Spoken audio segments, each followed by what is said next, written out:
क्या आपने कभी महसूस किया है कि कोहरे के उस पार से कोई आपको देख रहा हो?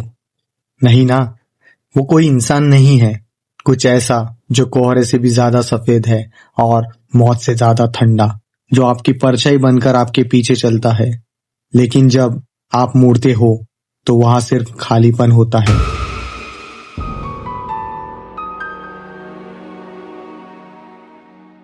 मैं हूं आपका साथी केडी, आपका स्टोरी टेलर।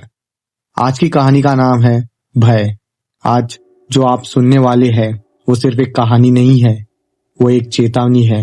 अगर आज रात आपके कमरे के बाहर घना कोहरा है तो इस कहानी को सुनने के बाद अपनी खिड़की का पर्दा मत हटाना, क्योंकि हो सकता है वो बाहर खड़ा आपका इंतजार कर रहा हो।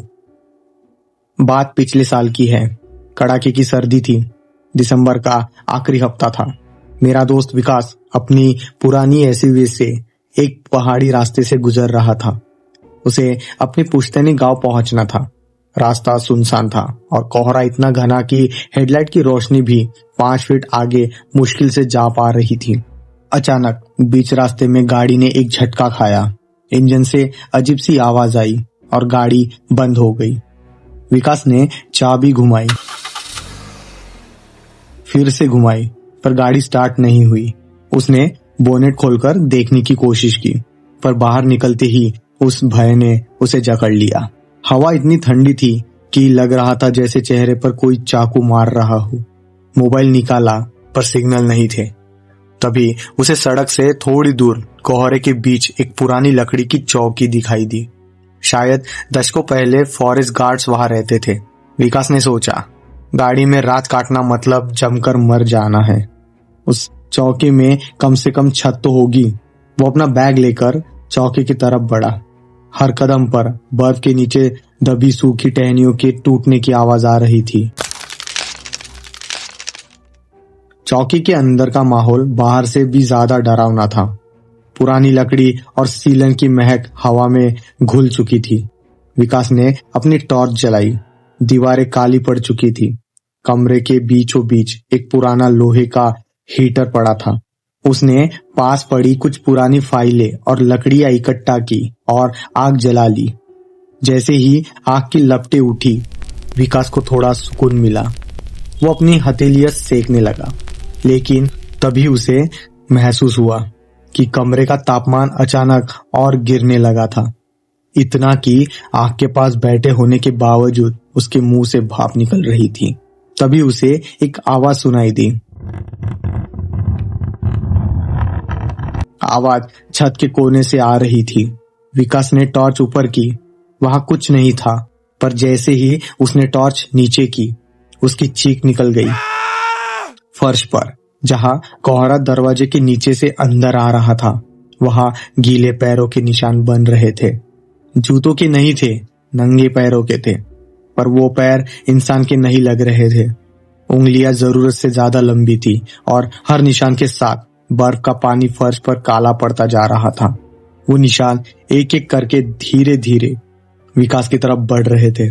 विकास पीछे हटा और दीवार से सटकर खड़ा हो गया। उसने चिल्लाकर पूछा, कौन है? कौन है वहां? पर कोई जवाब नहीं आया। बस वो निशान उसके पैरों से महज 2 फीट दूर जाकर रुक गए। तभी कोने में पड़ी एक पुरानी मेज पर रखा एक जंग लगा रेडियो अपने आप चालू हो गया। उस रेडियो से तो पहले सिर्फ शोर आया,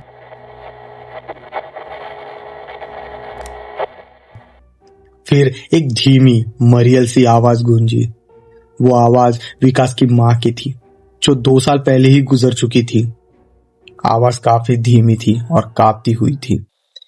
विकास, बेटा, विकास, पीछे मत देखना, वो तुम्हारे ठीक पीछे खड़ा है और वो भूखा है।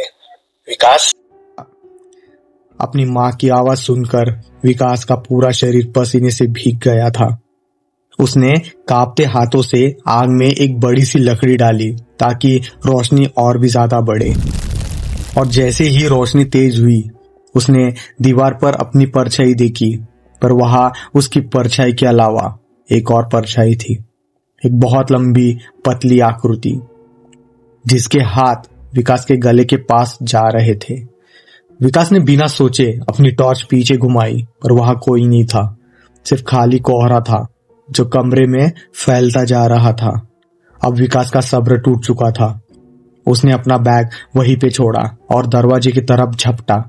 वो पागलों की तरह उस बर्फीले कोहरे में भागने लगा। उसे पीछे से किसी भारी कदमों के भागने की आवाज आ रही थी। ऐसा लग रहा था जैसे कोई भारी जानवर बर्फ पर घिसट रहा हो। भागते भागते विकास एक खाई के पास पहुंच गया। कोहरे में उसे कुछ नहीं दिख रहा था। तभी उसे लगा कि किसी ने उसके कंधे पर एक बर्फीला हाथ रखा हो। वो हाथ इतना ठंडा था कि विकास का कंधा सुन पड़ गया था।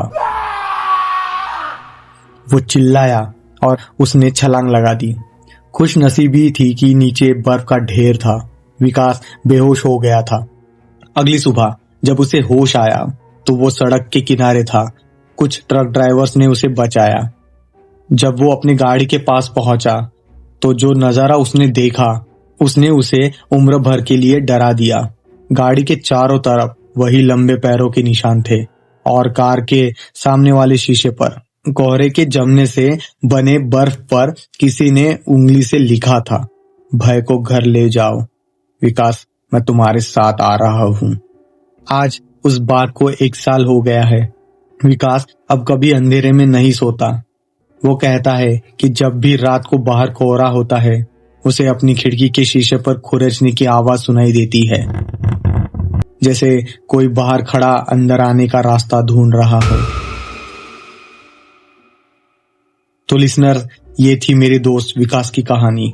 अगर आप भी अकेले हो और बाहर कोहरा है तो गौर से सुनिए।